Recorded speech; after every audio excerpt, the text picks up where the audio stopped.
Good morning everyone. আশা করছি তোমরা সবাই ভালো আছো, আমরাও খুব ভালো আছি। চলে এসেছি আবার আরেকটা ঝলমলে ভিডিও নিয়ে। ভিডিওটা তো অবশ্যই ঝলমলে, কারণ শুরুটাই হচ্ছে বেশ সুন্দর ফুলেদের মাঝখানে। বাবা জানো তো বাগান করতে ভীষণ ভালোবাসে, তবে খুব একটা তো সময় পায় না। তাই যখনই সময় পায় মোটামুটি জবা গাছ লাগিয়ে ফেলে। আসলে বাবার প্রিয় ফুল বলতে পারো এই জবাগুলো। হরেক রকমের জবা রয়েছে আমাদের বাড়ির সামনে, নানান রং, আর দেখতেও ভারী সুন্দর লাগে। আর এই লাল টুকটুকে জবাটা দেখো কি দারুণ দেখতে লাগছে, তাই না? লাল, নীল, হলুদ, গোলাপি, সাদা, কত রকমের যে জবার গাছ রয়েছে সেটা বলে বোঝাতে পারবো না। মোটামুটি সকালটা হয়েই গেছে। এখানে তো আমাকে কাজকর্ম খুব একটা করতে হয় না, মা বড় মাই সবটা করে নেয়। কখনো মা এটা বানাচ্ছে, বড় মা ওটা বানাচ্ছে, এই খেয়ে খেয়ে এখানে এসে আমি একেবারে গোলুমোলু হয়ে গেছি। মা বড় মা এখানে আলোচনা করছে যে আজকে কি রান্নাবান্না করা যায়। এখানের পেটাই পরোটা বলো কিংবা ধরো হিঙের কচুরি, সমস্ত কিছু খাওয়া হয়েছে অনেক দিন। আজকে রিকি বলল আজকে সকালে এরকম কিছুই রান্না করতে হবে না বা দোকান থেকেও কিনতে হবে না, আজকে একটু বেসনের চিলা বানাই, এটা দিয়ে আমাদের ব্রেকফাস্টে হয়ে যাবে। যদিও মা বাবা ওরা কিন্তু অন্য ব্রেকফাস্ট করেছে, ওরা এই জাতীয় খাবারগুলো তো খুব একটা খেয়ে অভ্যস্ত নয়, তাই ওদের খুব একটা ভালো লাগে না। আমি, রিকি আর কৃষু তিনজন মিলেই এই ব্রেকফাস্ট আজকে করব। কৃষুর অবস্থা দেখো, মাটিতে শুয়ে কীরকমভাবে হামাগুড়ি দিচ্ছে, মানে হামাগুড়িও বলা চলে না, প্রায় গড়াগড়ি করছে। কৃষুর তো এখানে দাদু দিদুন মামা সবার ছড়াছড়ি, আর ভালোবাসায় ভালোবাসায় আদরে আদরে বাদর হয়েছে। কিছুতেই ঘরে আটকে রাখা যাচ্ছে না, তাই দরজা বন্ধ করে ওকে খাইয়ে ফ্রেশ করিয়ে বাইরে পাঠালাম। ও খানিকক্ষণ খেলাধুলো করবে। আর আজকে আমি মাকে বলেছি রান্নাবান্নাটা আমি আর রিকি মিলেই করে নেব, তোমার আর বড় মার আজকে ছুটি। কালকে রাতে আমি, রিকি আর মা বাজার করে নিয়ে এসেছি। আমাদের এখানে শ্যামাপ্রসাদ ময়দান নামে একটা জায়গা রয়েছে, সেখানে সন্ধেবেলা তো বেশ তরতাজা সবজির বাজার বসে, সেখানেই গিয়েছিলাম। আর মন ভরে ব্যাগ ভর্তি করে বাজার করে নিয়ে এসেছি। কালকে ওই বাজার করতে গিয়ে মূলো চোখে পড়েছিল, মূলোর পাতাগুলো এতটা ফ্রেশ এখন, দেখেই কিনে নিয়েছিলাম। তো সেই মূলো শাকটাকেই এখানে আমি ধুয়ে ভালো করে কুচিয়ে কেটে নিচ্ছি। আজকে মূলো শাক রান্না করব। আমি মোটামুটি একটু অন্যরকমভাবেই বানাই, আমি বেগুন দিয়ে বানাই। তবে মূলো শাকটা বেগুন ছাড়াও শিম দিয়ে ভালো লাগে, বা আমাদের ওখানে অনেকে মটরশুঁটি দিয়েও বানায়, ভালোই লাগে। মা বড় মা সবসময় একটা কথা বলি, বানাতে জানলে সব জায়গায় রান্নাই ভালো হয়। এখানে আমি মূলো শাকগুলো ভালো করে কুচিয়ে নিয়ে বেশ অনেকটা নুন দিয়ে চটকে মাখিয়ে ঢেকে রাখবো। মূলো শাকটা না একটু ধার ধার জাতীয় হয়, তো এটা যদি নুন দিয়ে এরকমভাবে চটকে রাখা যায় অনেকক্ষণ, তাহলে না ওই ধার ধার ব্যাপারটাও থাকে না, আর খেতে কিন্তু বেশ ভালো লাগে। শীতকাল মানেই তো মূলোর আধিপত্য, তাই এবছর মূলো পাতাগুলো ফেলে না দিয়ে এইভাবে বানিয়ে দেখতে পারো। আমি জানি তোমরা বানিয়ে খেয়েছো, তবে আমার মতন করে একবার বানিয়ে দেখো, আশা করছি বেশ ভালোই লাগবে। এখানে সবজিগুলো এতটাই তরতাজা হয়, শুধু মনে হয় কি কাঁচাই খেয়ে নিই, মানে এতটাই ভালো লাগে। আসলে ঘোর সংসারী হয়ে গেছি হয়তো, এখন সবজি বাজারে গিয়ে কী যে ভালো লাগে সেটা বলার মতন না। এখানে বেগুনগুলো আমি একটু ছোট্ট ছোট্ট চৌকো করে কেটে নিয়েছি, বেশি বড় রাখবো না। মূলো শাকটা নুন দিয়ে ভালো করে চটকে রেখেছিলাম অনেকক্ষণ, এখন মূলো পাতাগুলো নরম হয়ে গেছে। এবার এটা থেকে জলগুলো ভালো করে চিপে ফেলে দিয়েছি। কড়াই বসিয়ে দিয়েছি, কড়াইতে সর্ষের তেল গরম হতে দিয়েছি। ফোড়নে আমি দিচ্ছি এখানে কালো জিরে।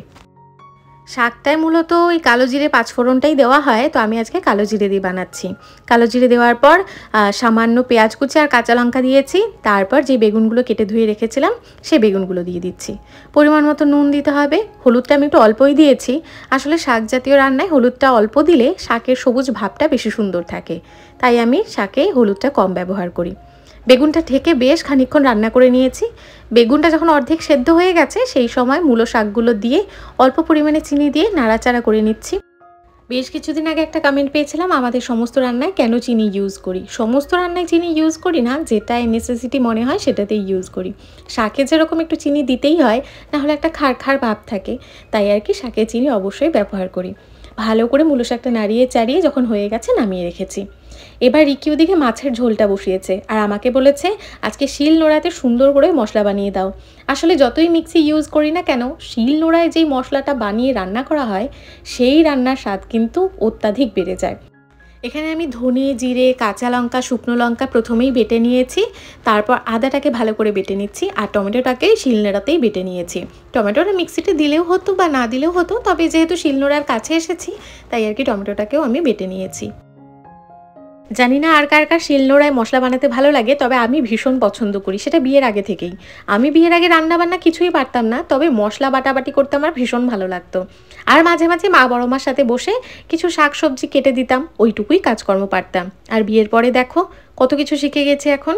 আসলে ভাবতেই অবাক লাগে যে এখন কত কিছু রান্নাবান্না করতে পারি, তবে বিয়ের আগে জলটাও গরম করে খেতে হয়নি, আর পারতামও না কিছুই। আজকে একদম সাধারণ রান্না বান্না, মাছের ঝোল বানানো হয়েছে আর তার সাথে মূলো শাক বানিয়ে নিয়েছি। বিকেলে আবার আমাদের নিমন্ত্রণ আছে, তাই এই বেলা রান্নার ঝামেলা খুব একটা বেশি রাখিনি। কৃষুকে দেখছো যেন ম্যারাথনে নাম দিয়েছে, দৌড়ে একবার ওই ঘরে যাচ্ছে, আবার এই ঘরে চলে আসছে। কৃষুর বাবার আমি খেতে বসে পড়েছি, কৃষুকে এর আগেই খাইয়ে দিয়েছি। ওর জন্য যদিও মাছের ঝোলটা মা বানিয়েছিল, একটুখানি লাউ শাক দিয়ে মাছের ঝোল বানানো হয়েছে। আজকে সন্ধ্যেতে আবার একটা জন্মদিনের নিমন্ত্রণ রয়েছে, তাই আমি আর রিকি খাওয়া দাওয়া করে একটু বেরিয়ে পড়ছি। একটু শপিং মলে যাব কিছু কেনাকাটি করতে, এখানে কয়েকজনকে কিছু গিফট দেওয়ার আছে, সেই জিনিসপত্র কিনতেই আমরা একটু সিটি স্টাইলে এসেছিলাম। এখন চাকদাতে কত বড় বড় শপিং মল হয়েছে, আমার বিয়ের আগে এই জিনিসগুলো ছিল না, তখন আমরা লোকাল দোকান থেকেই কেনাকাটি করতাম। যদিও পরিবর্তনটা হচ্ছে, আসল পরিবর্তন হবেই সময়ের সাথে সাথে। এখন বেশ ভালো লাগে, এক জায়গা থেকে অনেক কিছু কেনাকাটি করা যায়। তবে লোকাল দোকান থেকে যখন জামা কাপড় কিনতাম, সেই সময় জামা কাপড় কেনার একটা আলাদা মজা ছিল।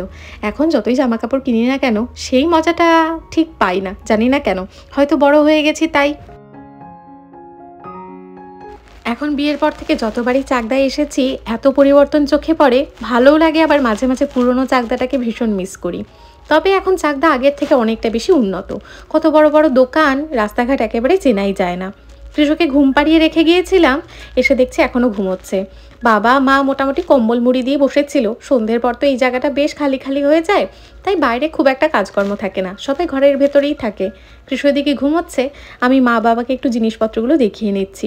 এটা আমার এক ভাইপোকে দেওয়ার রয়েছে, কৃষুর জন্য একটা এই সাদা রঙের টুপি কিনেছি, ওর জন্য কিছু মোজা, আর বার্থডে পার্টির জন্য একটা গিফট কিনে চলে এসেছি। এখানে এসে বেশ কয়েকটা নিমন্ত্রণ আমার বাধা ধরা থাকে, এই জন্মদিনের পার্টিটা তাদের মধ্যে অন্যতম, তাই এই ব্ল্যাক রঙের শাড়িটা প্ল্যান করেই নিয়ে এসেছিলাম।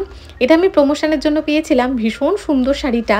যদি এরকম তোমরা কোনো শাড়ি কিনতে চাও, আমি সেই বুটিকের লিঙ্কটা দিয়ে দেবো, আর কন্ট্যাক্ট নাম্বারে শেয়ার করবো, তোমরা চাইলে ওদের থেকে এরকম সুন্দর সুন্দর শাড়ি কিনে নিতে পারো। আমি, রিকি আর কৃষু চলে এসেছি বার্থডে ভেন্যুতে, একটু পরে কেক কাটিং করা হবে। জানো তো, এখানে এসে একটা জিনিস এবার উপলব্ধি করতে পারছি, আমি বাংলাতেই জন্মেছি, বড় হয়েছি, তবে এখন কেন জানি না বাংলার জলবায়ু বলো আবহাওয়া বলো কোনোটাই স্যুট হয় না। আসলে 9 বছর হতে চলো আমাদের বিয়ের, 9 বছর হতে চলো আমি বাংলার বাইরে রয়েছি, তাই এখন গুজরাটের আবহাওয়া পুরোপুরি স্যুট হয়ে গেছে। আগে এখানেই আমি থাকতাম, এখানেই সব কিছু ঠিকঠাক লাগতো, এখন কেন জানি না শরীরও এখানে এসে খুব একটা মানিয়ে নিতে পারে না। যেরকম চুলগুলো কীরকম ড্রাই ড্রাই লাগছে, চুলগুলো খারাপ হয়ে গেছে, স্কিনটা খারাপ হয়ে গেছে, আবার হয়তো জায়গায় চলে গেলে ঠিকঠাক হয়ে যাবে। ভাবতেই অবাক লাগে, তাই না? এখানেই জন্মেছি, বড় হয়েছি, আর এখন এখানে এসেই নানান রকমের অসুবিধা শরীর নিজেই জানান দেয়। স্টার্টারে ছিল ফিশ পকোড়া, তারপর ফিশ ফিঙ্গার, সেগুলো আমরা খানিকটা খেয়ে নিয়েছি। তারপর কেক কাটিং সেরেমনি হলো, কেক কাটিং করা হলো। এই যে দাদার জন্মদিন, তো কেক কাটিং করার পর আমরা খানিকটা কেক খেয়ে নিয়েছি, আর কৃষুবাবুকে অল্প একটু কেক খাইয়ে দিচ্ছি। কৃষুর তো কেক ভারী পছন্দ, তবে এখানে এসে কিছুই যেন ওর আর ভালো লাগে না। সারাদিন শুধু হুড়োহুড়ি করতে দাও, খেলতে দাও, সেটাই শুধু ওর ভালো লাগে। একেই বলে হয়তো মামা বাড়ি ভারী মজা। এখানে সব মাটন বিরিয়ানি খাওয়ার লোকজন বসে রয়েছে, আর তাদের সবার মাঝখানে আমাকে কীরকম বেমানান লাগছে। আমি একমাত্র চিকেন বিরিয়ানি নিয়েছিলাম। কৃষু তো খুব একটা বিরিয়ানি পছন্দ করে না, তাই অল্প একটু খেয়েছে, ফিশ পকোড়া খেয়েছে, ফিশ ফিঙ্গার খেয়েছে। ওকে বাড়িতে এসে একটু রুটি খাইয়ে দেবো ভাবছি। চলে এসেছি আমরা বাড়িতে, এখানে মা বাবার খাওয়া দাওয়া হয়ে গেছে, এবার কৃষুকে খাইয়ে দিলেই হয়ে যাবে। কেন ওলে বাবালে, এত সারাদিন দৌড়াদৌড়ি করলে